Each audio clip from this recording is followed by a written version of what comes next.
حضرت علی فرمانے لگے میری 5 باتیں یاد کر لو،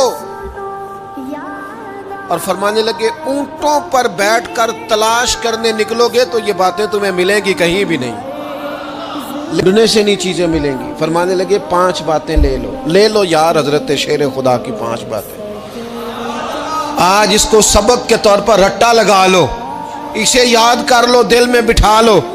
شیر خدا کی 5 باتیں علم و حکمت کا نچوڑ، نبی پاک صلی اللہ تعالی علیہ وسلم سے لیا ہوا فیض، وہ حضور کی امت کو بانٹتے ہیں، اپنے سے محبت کرنے والوں کو عطا کرتے ہیں۔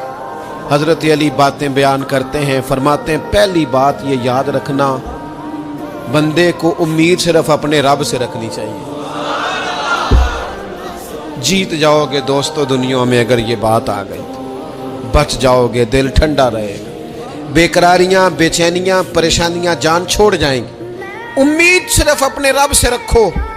حضرت مولا علی شیر خدا رضی اللہ تعالیٰ عنہ دوسری بات بیان کرتے ہیں، فرماتے ہیں اپنے گناہوں سے ڈرا کرو۔ تم غریب ہونے سے ڈرتے ہو، تم تنگ دستی سے ڈرتے ہو، تم لوگوں کی دشمنی سے ڈرتے ہو، اپنے گناہوں سے ڈرو، کہیں ایسا نہ ہو کہ تمہاری نافرمانیاں رب کی ناراضگی کا سبب بن جائیں۔ اپنے گناہوں سے ڈرو۔ اور تیسرا مولا علی شیر خدا رضی اللہ تعالیٰ عنہ فرماتے ہیں اگر تم جاہل ہو نا، تمہیں پتہ نہیں، تو علم کے بارے میں سوال کرنے سے کبھی نہ شرمانا، پوچھ لینا فائدہ ہوگا، کسی سے بات کر لینا فائدہ ہوگا، کسی سے سیکھ لینا نفع ہو جائے گا، کسی کو مان لینا اپنا استاد، زندگی بھر سمجھدار ہو جاؤ گے، فیض یاب ہو جاؤ گے۔